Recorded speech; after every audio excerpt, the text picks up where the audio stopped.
Is it time to turn the page to college football or NFL football? A lot of people say it is, and tonight on Southern Fried Sports, we're going to talk about it. Bang, bang, Southern Fried Gang.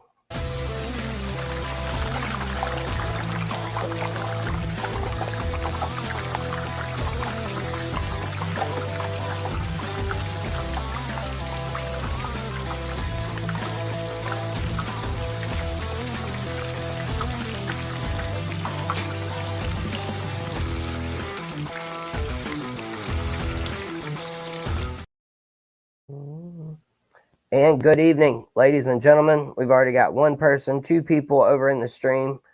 I'm going to need your interaction tonight because it's time to turn the page to college football. And no, we weren't planning on going live, but my good buddy Rob and I, who I'm fixing to introduce to you guys, he has a YouTube page. He does tons of college football content. So make sure to go find him and subscribe at Witty CFB.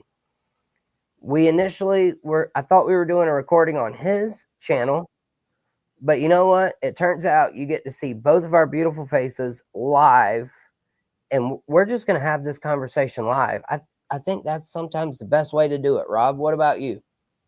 Yeah, I mean, I appreciate the warm introduction, but yeah, I mean, sometimes the best content you get is organically too, and I'm just happy to be on the show and talk some ball, and at least for me, I'm covering it all year round, but I think at least for some of the casual viewers, some more of the regional sort of viewers, this is really the bread and butter of when it's actually time to start looking at the roster, start looking at the recruiting classes, and really kind of diving into where your team's going to stand. Right, and I'm glad you worded it that way because, to be quite honest with you, to get ready to talk to you this evening, that's one thing I've been doing, is looking up and down the South Carolina roster. And don't worry, we have tons of things coming up in the show. Here, let me do this real quick. So we have to talk about the hashtag Free Soul Rashul Faison. We got to talk about that.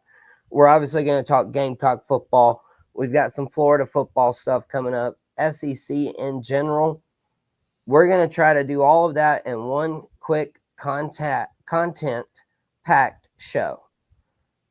Again, tomorrow we got a guest coming on, Southern Fried Sports. So let me get these out of the way real quick. GreenvilleSportsMedia.com, Arden's Burger and Grill, Beef and Rib, all of our sponsors. So for the Gamecocks, if you ever travel up towards Clemson for a baseball game, basketball game, football game, make sure to stop at Arden's Burger and Grill or Beef and Rib. Both of them fantastic restaurants. But they're part of Greenville Sports Media. I'm part of Greenville Sports Media. I'll actually be covering probably more SoCon football this year than I've ever covered in my entire life with my credentials and stuff. And so you mentioned the roster breakdown, Rob. Let's dive into that first. Let's dive into your Florida team. When you're looking into their roster and everything, what are you thinking? What are your vibes? Yeah, I mean, first and foremost with Florida in general, I mean, this is still a really young team. And I think the one thing that Florida deserves a lot of credit for, as much crap that people talk about Billy Napier, is the fact that, generally speaking, Florida did a really good job at not having a max exodus of players leaving. For example, a lot of the time when you see these younger players, they're going to get poached by the Alabamas of the world or the Michigans or what have not too. But for the most part, they've done a really good job at that. And I think that's really going to be the big storyline for Florida, right? Can they really get the wheels going in terms of being able to keep developing those young players, obviously maximizing DJ Lagway, even though he's had some shoulder issues, some injury issues, what have you too. But also just in general with Florida too, you're constantly having the conversation of how are they going to navigate this really difficult schedule?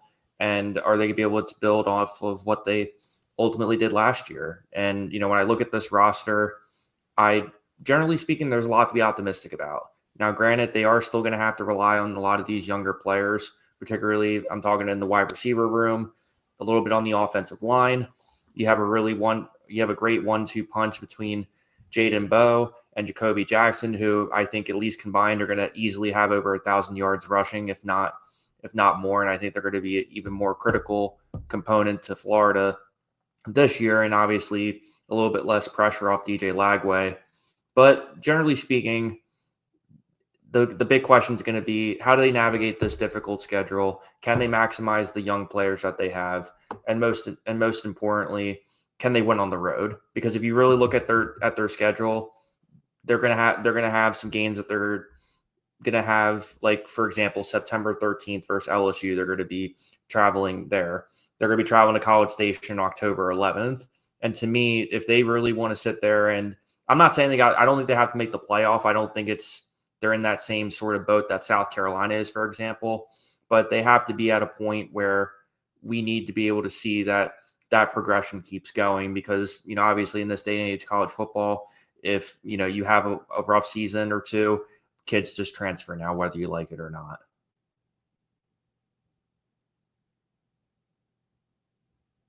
Just kidding.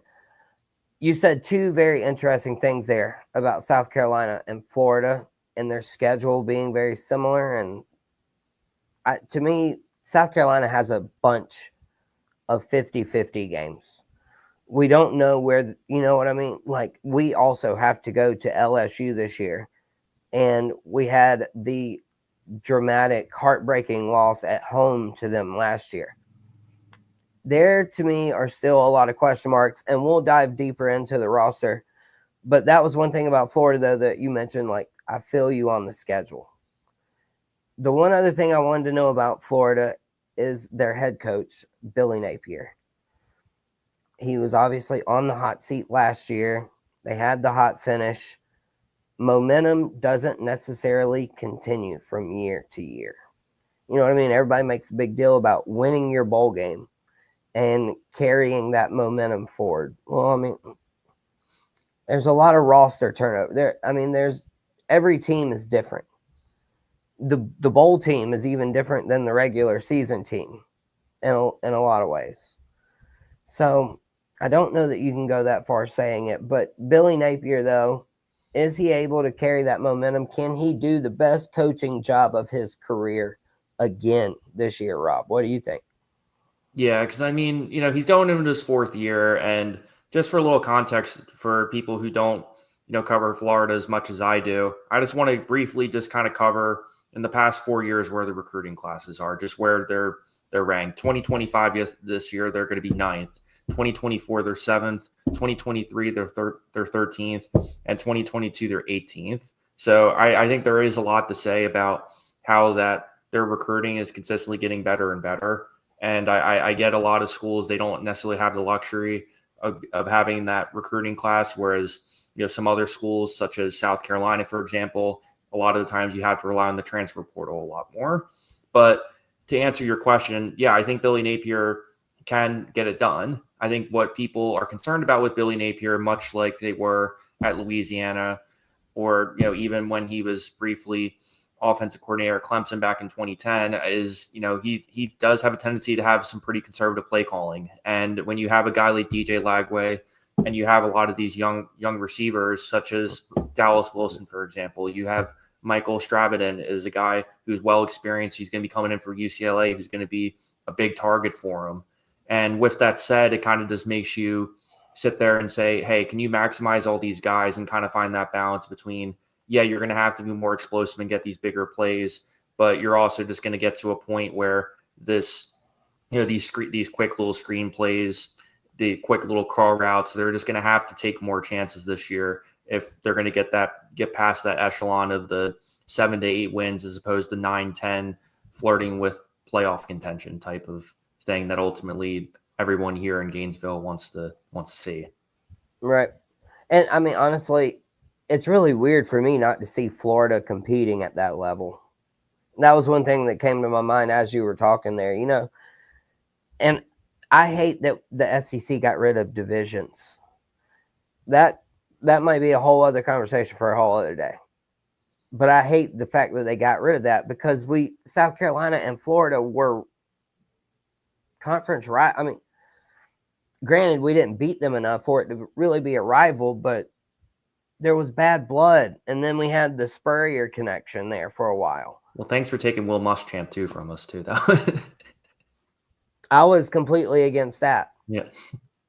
at first, and then I got on board with it, and then that team was just too individualistic. $5 word here on Southern Fried Sports. They were too many me guys, in my opinion, under Muschamp. But and then you just mentioned though the luxury of recruiting players and all that. That also struck in my mind, Rob. How do you feel about the NCAA, the judge with the rule? Now teams, colleges can pay these players directly. Does that affect Florida in a positive way? I mean, I think the reality of this whole settlement thing, we all knew it was going to happen, right? It was just a matter of the X's and O's in terms of how all that was going to be navigated. I think really what this is going to come down to, this is going to be a much bigger pain for public schools than it's going to be for private schools. Because ultimately the reality is when you're a private school, you can do whatever you want. You don't have to go and give your financial reports to your, to the general public like a public school necessarily has to do. And I think it's also going to create a sort of, a bubble, let's say, in terms of, well, are they an employee now? Or are they going to be contracted? Like all those things are going to have to come out of this house settlement too, that we don't really know yet. So I think there's a lot of unknowns, but I ultimately think that this will ultimately benefit a lot of the bigger schools, whereas some of the smaller schools are simply going to get crushed by it, because the reality is they're going to get the little payday, and you don't really necessarily know if they're going to put it back into football. Are they going to allocate it which percentages of the Pacific sports are bringing in the revenues, or are they just going to go an entirely different direction and use it for something else? So it's really is a school by school basis, but for the most part, I think the bigger the school, and particularly if you're a private school, it's probably going to help you more. But if you're a public school, there's just going to be more question marks and more legalities that you're ultimately going to have to deal with. Right. And well, speaking of rulings and legalities, we've managed to somehow segue this kind of perfectly here. The one other topic I wanted to mention about the Gamecocks and their football team is the whole mess that is going on between the NCAA and Rashul Faison. He is presumably our quarterback, or our running back one, excuse me. He's the dude. He is going to be our running back one. He is supposed to be the replacement to Rocket Raheem Sanders from last year. Yet here we are in limbo in June, waiting to see if the dude is even eligible yet. NCAA, listen. And he's got medical. It's not like the Diego Pavia thing, Rob. Right. It's not that, you know what I mean? It's similar, but Rashul has medical red shirts. Diego just got granted years for going to a junior college. Like, I just don't understand when years stop counting as years. I mean, look at Luke Doty, even, for example, Gamecock. He's 23 years old, still on the football team this year. That's a tease for our roster breakdown in a minute. But right now, the NCAA, the legalities, them being asleep at the wheel, but now they can't even grant this dude eligibility or not and let him prepare for what he needs to do next, or the Gamecocks to potentially find another running back, which that time has passed already, quite honestly. You're not going to find anybody between now and August that can sign and play. Like, I'm pretty sure the portal window is probably closed at this point. But the NCAA, listen, make a ruling at this point. Like, give us the good news or give us the bad news. But Rob, if you were a fan of the Gamecocks and you saw this going on between one player and the NCAA, I mean, it's this they did it to the North Carolina receiver.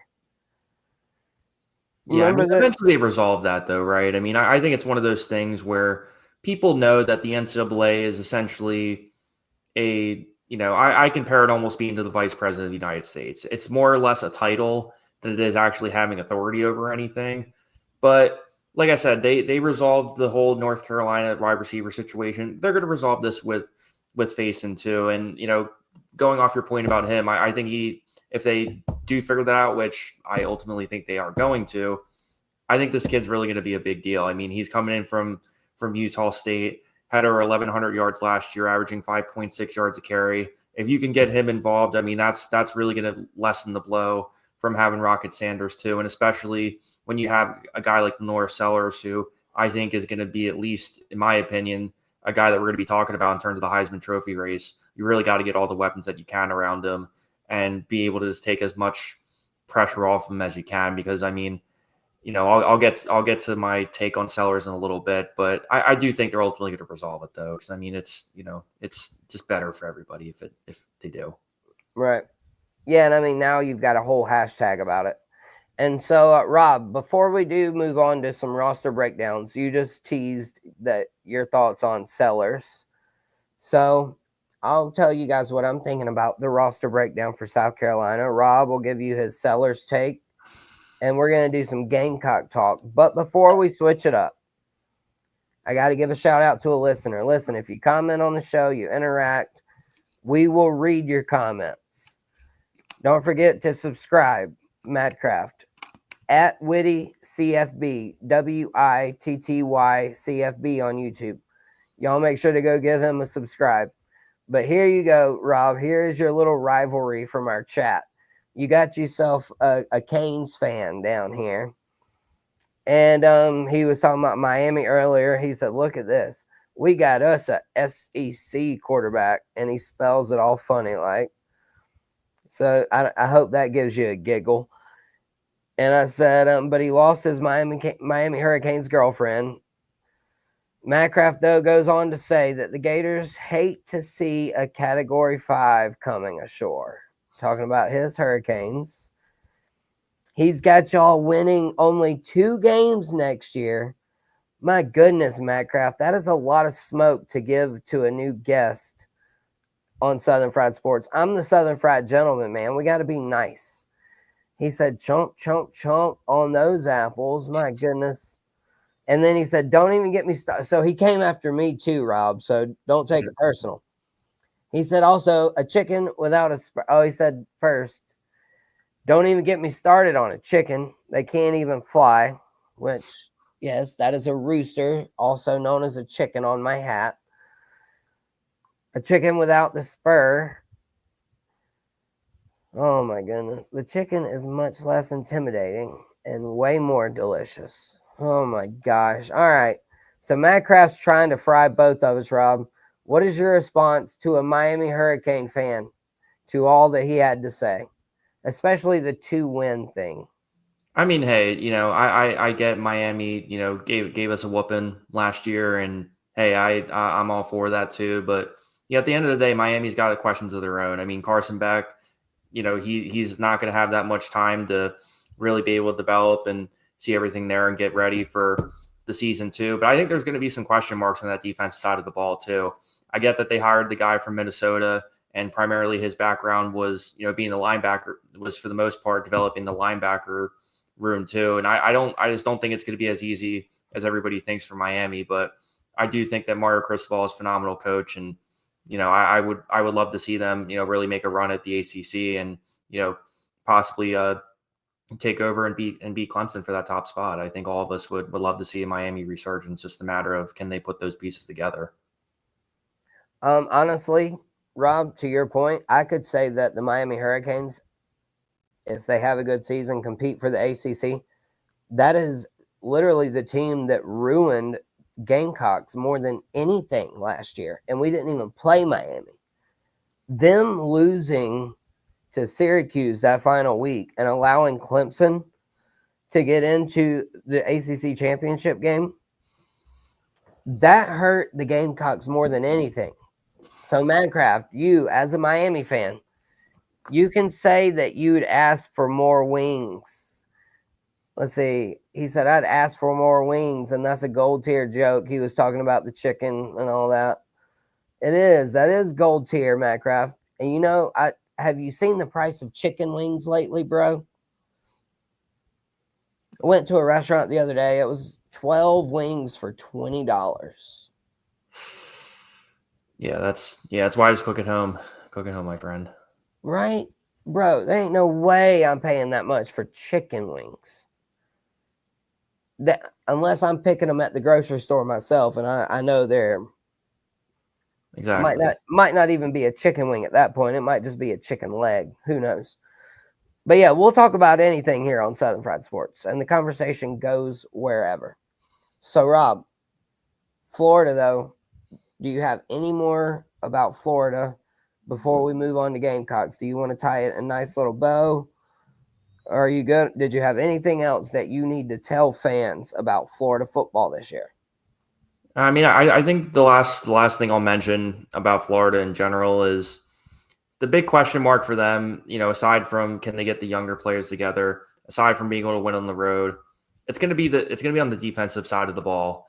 I mean, ultimately, that's been the question mark with Ron Roberts in general as a defensive coordinator. Even when he was head coach at Southeastern Louisiana, it's always that secondary that gave up a lot of big explosive plays last year, and even towards the beginning of the year, how they really struggled, at least defensively, at stopping teams from running. I go back and think of that Texas A&M game at College Station, where Texas A&M literally ran the ball 15 straight times versus us, and ultimately just made a joke out of us. So I think with that said, that's really going to be one of those things where ultimately you're going to have to ask yourself, as much as it's about Billy Napier offensively, there is a defensive component to that where they can't give up as many explosive plays. And they're also going to have to be more disciplined too, because especially in the SEC, you go on a run against losing a team like LSU and then Miami and then Texas, all of a sudden you're down to 2-3, and then you're looking in October, probably having even more pressure than you did last year. Right. Yeah, I mean, Florida, they're walking a very thin rope, I would say. It'll be interesting to see what happens with Florida this year for sure. And so the Gamecocks, though, we mentioned the schedule, though, between Florida and the Gamecocks. And Rob, I'll go ahead and start it off with you. The quarterback room, before we start my roster breakdown, the quarterback room is in the best hands I think it possibly could be as far as the roster goes. I mean, obviously, the jury will still be out on Shula and what he's able to accomplish this year with Sellers.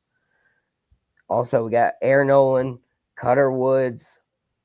The quarterback room is completely off of my list of pieces on the roster that I'm, worried about. Wide receiver. You got Nick Harbor. Hopefully, with his contacts, he'll be better. Mazio Bennett, Jared Brown, Vandrevius. Wide receiver, I'm good. Offensive line, a lot of returning pieces. But it brings back the question about running back. If we don't have a clear-cut number one, hopefully there's some guys that can step up. And I do have the roster pulled up here. But Jawan Howell, we need him to step up. Obviously, Oscar Attaway. And then we've got Bradley Dunn, Chase McCracken, never even heard of him. Matthew Fuller, never heard of him. But hopefully, come the season, I will have heard from them. Running back is the scariest position on the Gamecocks on the offensive side of the ball for me. Rob, am I off base? No, I don't think so necessarily. I mean, you talked about the quarterbacks. I mean, for those of you who watched the spring game for South Carolina, I mean, Cutter Woods had a phenomenal day as a freshman. He threw a 51-yard touchdown pass, completed a 75-yard drive, went 6 for 13 for $120, which was really good. And then you have Air Nolan too, who also is just really a good insurance policy for you. I mean, kid coming in from Ohio State, didn't really play his best overall, but all things considered, it's really just a small size for what you're going to see too. But you're right though. I mean, obviously the big question is going to be back room, but I mean, you got to say to yourself too. I mean, it's not like Lenora Sellers necessarily, lining up behind the center all the time, right? I mean, they're majority of the time they're in shotgun, they're in pistol, so it's not, a lot of times fans aren't necessarily, or defenses in the SC, they're not going to sit there and say, oh, we expect him to just give it to the running back every time too. It's going to be just more or less of,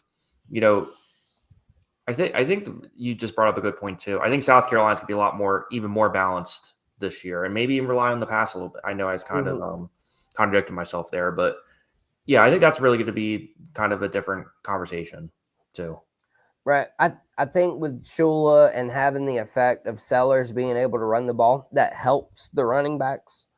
So I think that, ultimately, I think the running backs will be okay. When you've got I think Sellers and his receivers, also his little brother out there now as wide receiver. So he's got 4 or 5 really good wide receivers I think he can count on. The tight ends, a couple of really good ones. Michael Smith, Jordan Dingle. So you got tight ends, you got receivers. Offensive line should be good. Obviously, there's always the question of them pass blocking that they always struggle with for some reason. But hopefully, with Sellers back there, everybody wants to say he might be for the Heisman. And I get it. But I think he's going to have to be more of a game manager, if anything. Like, he's going to have to manage when he runs the ball to help when he throws the ball. He's going to have to think 2 steps ahead of you see really good quarterbacks. You've got to really see him this year take advantage of defenses, in my opinion. Yeah, because I mean, you brought up the point about Shula. I really don't think him being an offensive coordinator is as big of a deal as everybody makes it sound. I mean, obviously, you don't blame Laggins for taking the job at App State. I mean, that obviously it was a little bit out of left field that he'd go to App State out of all the schools, but nevertheless, I mean, he was an offensive assistant last year.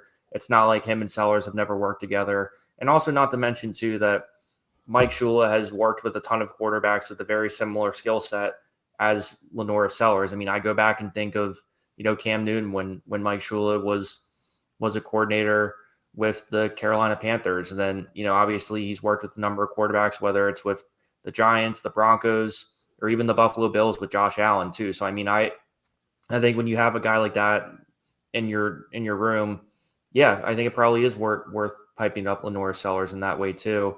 And, obviously I don't want to get too far into it, but you also have to keep in the back of your mind too that South Carolina is a team that's ready to win now. And if they have a season like a 7-5 season or an 8-4 where they're just nowhere near playoff contention, it's going to be tough sledding to try to get Lenora Sellers to stay there when you're going to have tons of other schools trying to poach him.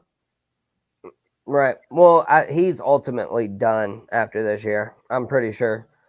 I mean, I don't think Aaron Nolan comes in if he thinks that Lenore Sellers is going to be there for 2 more years.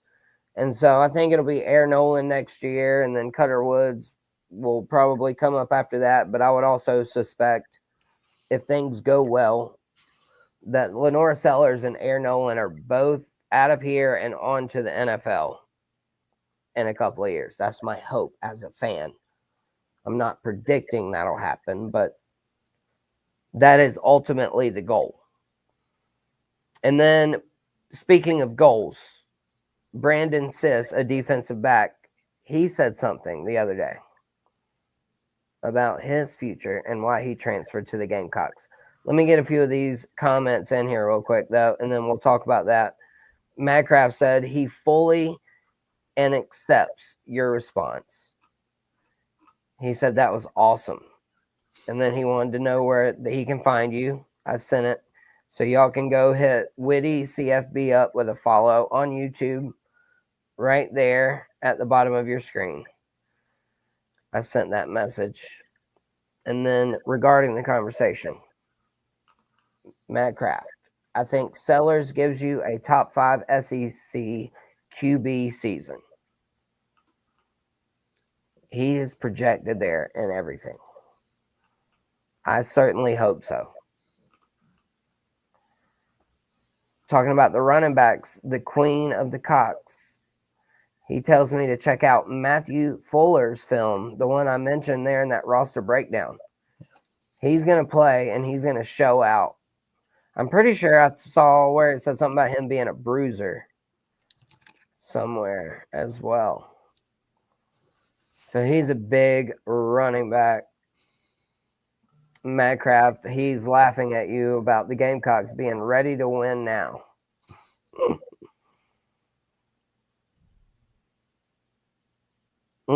He says, never mind. I have decided I will not be following Rob. Laugh out loud. Just kidding. So we've got our resident comedian in the house for tonight, Madcraft over here. Like I said, y'all make sure to hit like and subscribe on myself and Witty CFB, Mr. Rob, so graciously joining us this evening. So, Rob, I just mentioned the defensive back, Brandon Siss, transferred. He said he had to have a hard conversation with himself, and he came to the conclusion that coming to South Carolina would be the best way to get himself to the NFL. Shane Beamer is killing it on the recruiting trail right now. Just signed those two twins from North Carolina, Aiden and Andrew Harris, a linebacker and a defensive lineman. My roster breakdown, linebacker is the weakest, I think, on the defense. Yeah. Defensive line, I think, will be fine. Cornerbacks, there's studs everywhere. You got the Kilgore brothers there.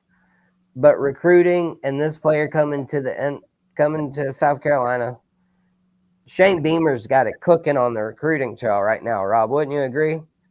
Yeah, absolutely. And, I at least on my program and just like on here too, I really emphasize recruiting, but particularly because I think that's ultimately what wins national championships. When you sit there and you look at schools, what's the difference between Ohio State versus Illinois or versus Iowa, or what's the difference between Alabama versus an Ole Miss? It's the fact that they can recruit year in and year out. And when I look at the South Carolina team, when Shane Beamer took over in 2021, in his first year, they were ranked 80th, and then you're only going up from there.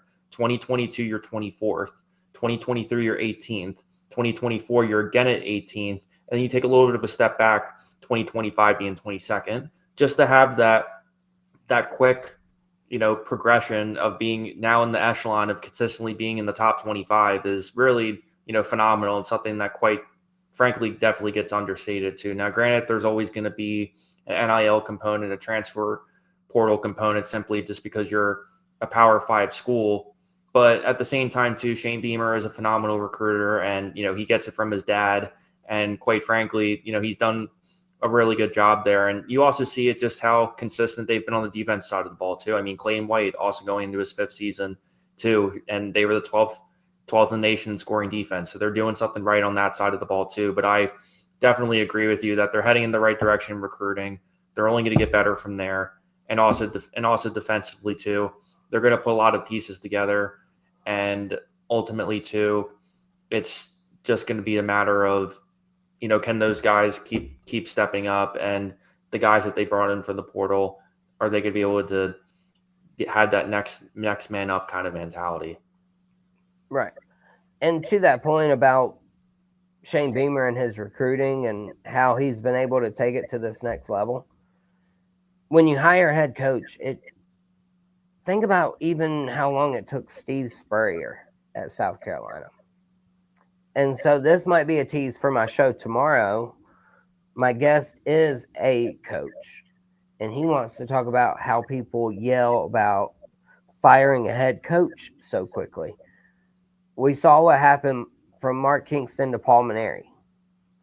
I even said to fire Mark Kingston, though. I won't lie about that.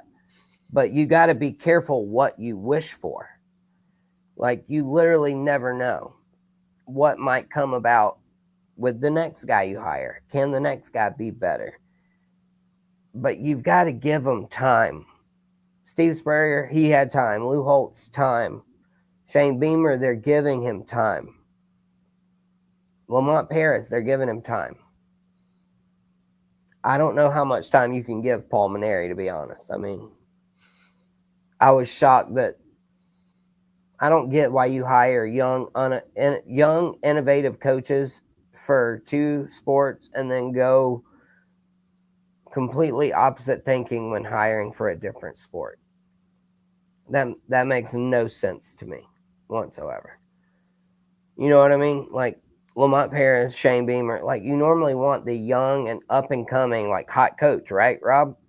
Well, exactly, because that's the balance you're trying to find now. We live in a society where everything is now, now, now, whereas opposed to when I was first covering college football 10, 15 years ago, when you signed up for a deal like South Carolina, for example, you had a minimum 4 or 5 years, no problem, before we're even talking anything about firing, because people understand, like, hey, it takes years to develop a consistent pipeline. Because especially when you're a school like South Carolina, sure, you have to focus on in-state school, right? But you have to cover the North Carolinas. You have to cover the Floridas of the world. You're competing. You're even sitting down competing with Texas too.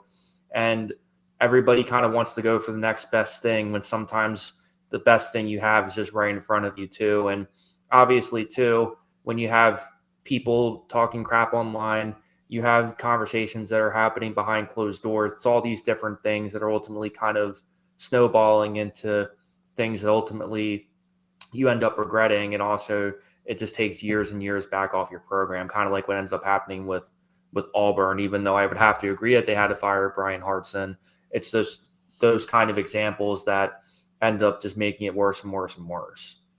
Right. And so the last couple of things on Gamecock stuff, and we're gonna. I know you said what you got another appearance 8:15, right? About 8:15. So I Okay. got a couple more minutes here. Yeah. So we've got just a few more minutes left, and as you just mentioned, though, things that will come back and bite you a few years later. Speaking of Gamecock recruiting, today, former South Carolina committed to USC cornerback Peyton Dyer. He was from Atlanta, Georgia, and previously committed to South Carolina. And when he committed to the University of Southern California, so when he committed to the University of Southern California, he said, "Now that I'm a part of the real USC, I'm ready to get to work and build something special." So on Southern Fried Sports, sir, I send you well wishes and good luck. But in no way is the USC a smart decision for a cornerback. Have you seen how many points they give up out there in California? Yeah, I mean, USC's defense is definitely getting better. Obviously, no team coached by Lincoln Riley is going to take defense too seriously, but at least they're moving in the right direction. And as of right now, 2026, they still have the top recruiting class, in the country right now. I mean, that remains to be said in terms of whether they keep this or not. But at the very least, at least we're kind of, at least for the time being, sitting there saying, you know what, they at least have something under the hood there. Right on. And then we've had a few new people join us. P Digits, good evening to you, sir. Brian, good evening. Pinsman said, great show. So we've got a few others that are listening. We appreciate you all being here. And yes, Rob is a very busy man. So I'm going to get him out of here with this question. He does a lot of interviews with a lot of different college football people. He has a lot of different college football takes. So, Rob, give me what you think is your best take for this season, and I want to hear maybe the best thing that you've heard from one of your guests that gave you like a nugget of information. Yeah, I mean, I'll actually, since we're talking about South Carolina, I'll just give my hot take on South Carolina. I mean, when I look at the South Carolina team, to me, it seems like they have a lot of the pieces together. They at least have the infrastructure that they really need to put this together. And when I look at this schedule, when I sit there and ask myself with South Carolina is, can they win these really tough games in November? Because that's really what they're going to be judged on ultimately. I look at this November 1st game at Oxford, which is going to be a really tough place to play.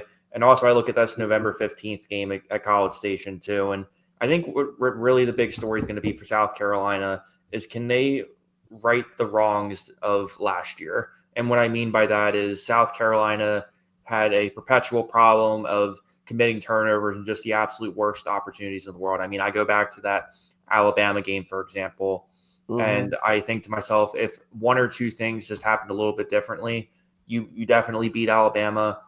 Maybe you beat LSU too. That doesn't even really matter because, quite frankly, the Alabama game is the game that they should have won anyway.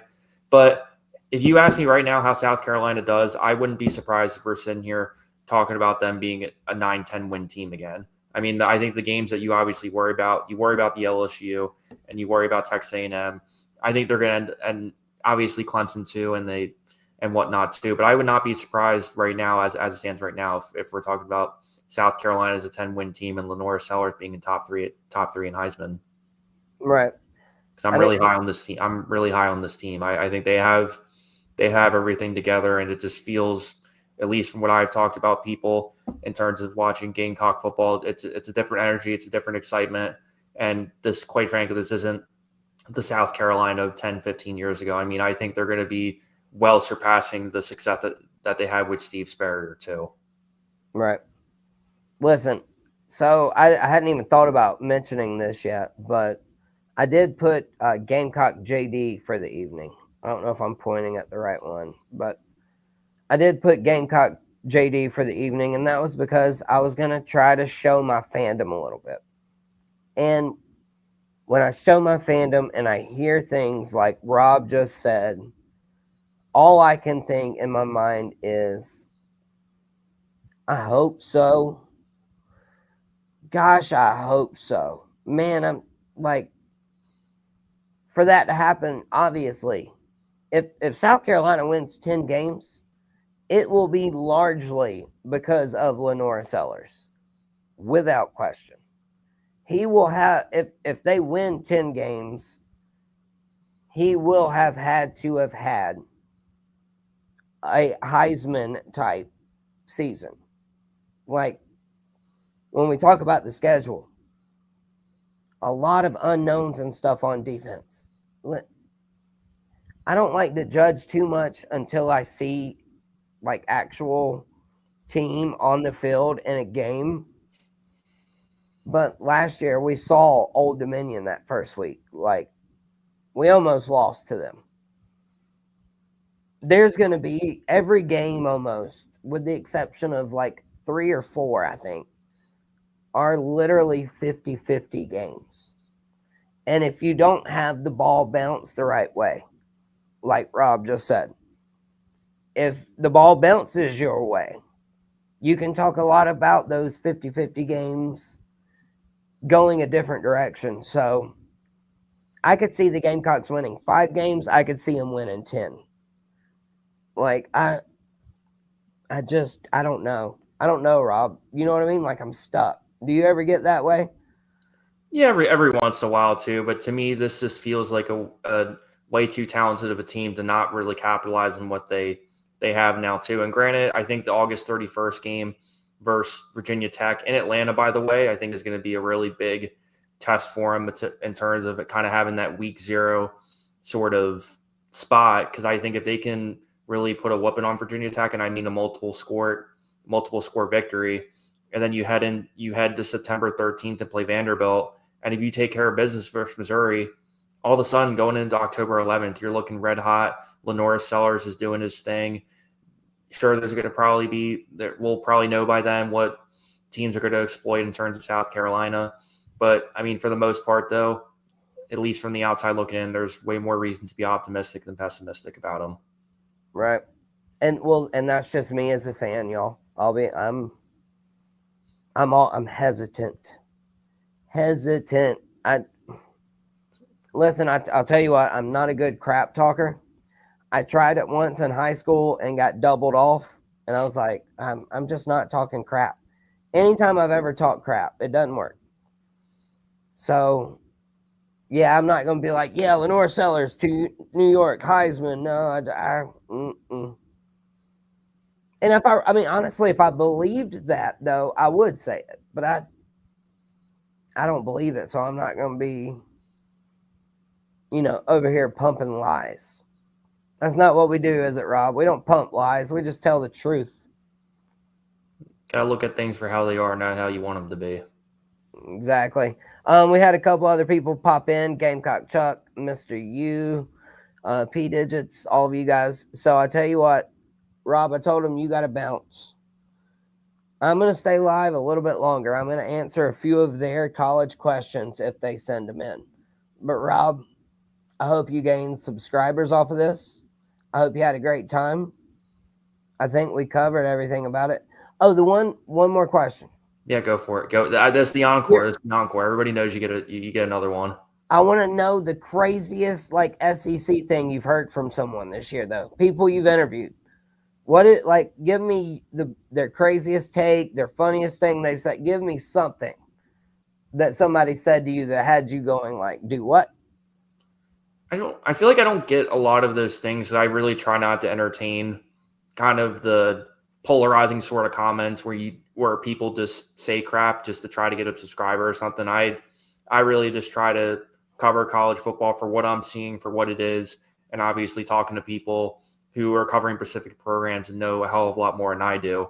But to answer your question, I mean, I did an episode a couple of weeks ago about Arkansas, and I always get crap about Arkansas because I love Sam Pittman more as a human being than as a football coach. So I guess for me, it's hard for me to kind of talk crap about him too. But I'm having people, commenters, subscribers, whatever, telling me that, hey, this Arkansas team is going to go, as low as 3-9 and 4-8, and I just can't buy that when you have somebody as talented as Bobby Petrino. I think they're going to figure out the offensive line issues, and I also think that Arkansas in general, they're a pretty resilient program, and sure, they're going to have a tough schedule. I mean, everybody in the SEC has a tough schedule, but it's just stuff like that where I think sometimes fans, people in general, kind of once when they think something is going to happen, that's the only way that they're thinking about it, and that's what it is. So I just try to offer a different perspective. And for me, when I'm covering ball, it's not so much about being right and wrong. I'm just kind of just talking about what I'm seeing, and you can agree or disagree. I don't lose sleep over it. I just enjoy the conversation of it. Right. And well, honestly, and that's exactly what we're here to do, Rob. I think we've had a fantastic conversation. Again, I really appreciate you joining. And to your Sam Pittman take, I can't believe they haven't fired him already, but it's really hard to fire a good person. You know what I mean? He had to keep him after the Tennessee win and after how big their buyout is. I think that you had to keep him because who else are you going to get at Arkansas to come in there, and you're going to try to tell me that it's worth paying $20+ million to get rid of him, and on top of that you beat Tennessee, and you had Taven Green coming back too. I just don't. I think you had to keep him regardless of whether or not you liked him or not. Right. I think I would give my Harley Davidson riding offensive coordinator another year, because I think they'll have an explosive offense. I think the combination of him and Sam Pittman can be good, and that's the whole thing. Like Billy Napier, Shane Beamer, Clark Lee from Vanderbilt. They're recruiting well. They're getting some wins on the field for the most part, and they're just overall genuinely good people. I don't think anybody is talking about Kirby Smart being good people with all of the speeding and stuff going on at Georgia. So, sorry, had to throw a parting shot there. But yes, Rob, you did pick up. I know of a few subscribers here: P Digits, Pensman, Mr. U. Hey, Mr. U, man, he gives awesome life advice, man advice. You can hit him up with a follow too. Rob, I need you to get more active on X, bro. If you come over to X, man, I just need you to check a few tweets and stuff that I send to you sometime. But yeah, we can get you on a YouTube page. We can get your exposure out there because obviously the people love you. And I love the conversation. Yeah, I appreciate that, man. I at the end of the day, I'm just not a very ironically, as a 28-year-old dude, I am the most untechnologically savvy dude you're going to meet, even with social media and all that stuff too. I'm just at the point now where it's just a bigger inconvenience than anything else. So maybe I got to get AI on it or something, or maybe I got to, I'm not at that level yet, flying at that level. But hey, for every once in a while, I check it. But for the most part, easiest way to get to me is either on YouTube or looking on my email address on there too. Those are the two quickest ways to get to me. Okay, so he's got an email address as well. But yes, on YouTube, y'all, most of you have subscribed already. For those of you who are listening and not commenting, that's perfectly fine. But at Witty CFB, at WITTY CFB, we've done quite a few videos before. Looking forward to doing another one. Looking forward to having you on as a guest again, man. I love the football talk, and I guess we can officially turn the page here to college football for the summer on Southern Fried Sports. Right on, man. I appreciate being generous with your time and letting me talk some ball with you. And, obviously too, I hope all you guys got something out of this too. Right on. Well, Rob, I will go ahead and remove you from the stage, man. Go get ready for your other interview. You be blessed, not stressed, all right? Right on, man. Appreciate it. Yes, sir. We'll see you soon. All right. Y'all, that was so much fun. Mr. Rob Shepley of Witty CFB. We talked about everything. College football, SEC, Gamecock football, Florida football.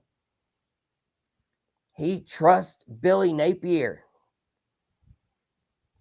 He trusts Billy Napier to get it done this year. I also fried up the NCAA for any of you who may have missed that. Because this crap with Rashul Faison and him not being cleared or whatever, the nonsense that's going on. Hey, NCAA, I need you to take your handcuffs off for 2.5 seconds and either tell this man that he can or cannot play football. All right?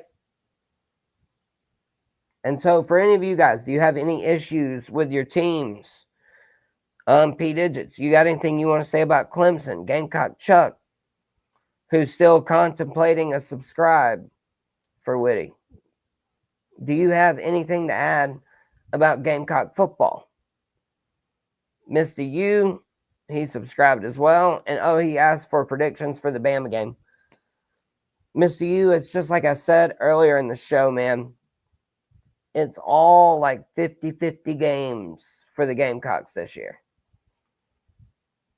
They barely lost to Alabama last year. I could see them winning it. I could see them losing it. I mean, predicting Gamecock football is hard.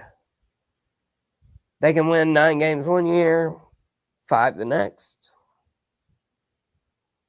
They can go winless for 2 years. P. Digits, his college football thought is the last time that he hung out with Billy Napier, he was a tool. You don't say. What did he do, P. Digits? Was he a hammer? Was he pliers? Was he a chisel? Was he a drill? What kind of tool was he? Go Tigers. Let me go ahead and jinx the Clemson Tigers right now. Just like I did their baseball team. I predicted their baseball team to go to the College World Series. They disappointed me. It's the first time I've ever been disappointed in the Clemson Tigers losing ever. I'm a Gamecock. Gamecock JD this evening. So, yes, Clemson losing when I predicted them is the only thing that's ever upset me about a Clemson loss. So let me go ahead and ruin your football season right now, Clemson fans. Y'all will win the national championship in football. And I do honestly kind of believe that. I really do. Your wide receiver really good. The whole core. You got good wide receivers. Fantastic defense. Tom Allen coming in.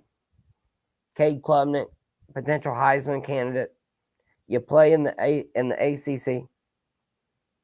So Clemson, honestly, right now, I think you can be a national championship winner. For real. But keep that on the low, okay? Don't tell nobody. Gamecock Chuck says he does not think that face on. Chuck, is that who you're talking about? You don't think that Rashul face on will play this year? Billy Napier is a plunger. You heard it here on Southern Fried Sports. But I didn't say it. Just reading comments. P. Digit says the last time he hung out with Billy Napier, he was a tool. So I asked, what kind of tool? And I don't know. He says plunger, but is plunger even a tool? Would you call that a septic apparatus? What would you, I mean? Is a plunger really a tool? What constitutes being a tool? Man, we've been jumped into some craziness on Southern Fried Sports, talking about tools and plungers. And yeah, Gamecock Chuck, he was talking about Rashul Faison, who says he don't think he'll be able to play this year. I think the NCAA might rule him out as well.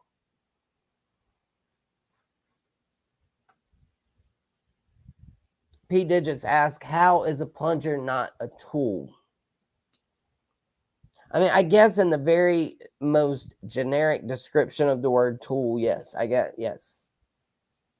I just feel like it would be like when I think tools, I think hammer, pliers, wrenches, that kind of tool. But plunger is a tool to unclog your toilet, I guess. I just don't know. I don't know. The word tool could be very generic.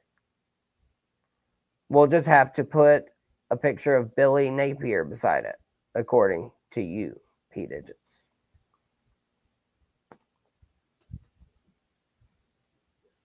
Got the Yankees and the Red Sox playing live on the TV right now. We'll have the NBA Finals coming up soon, you guys.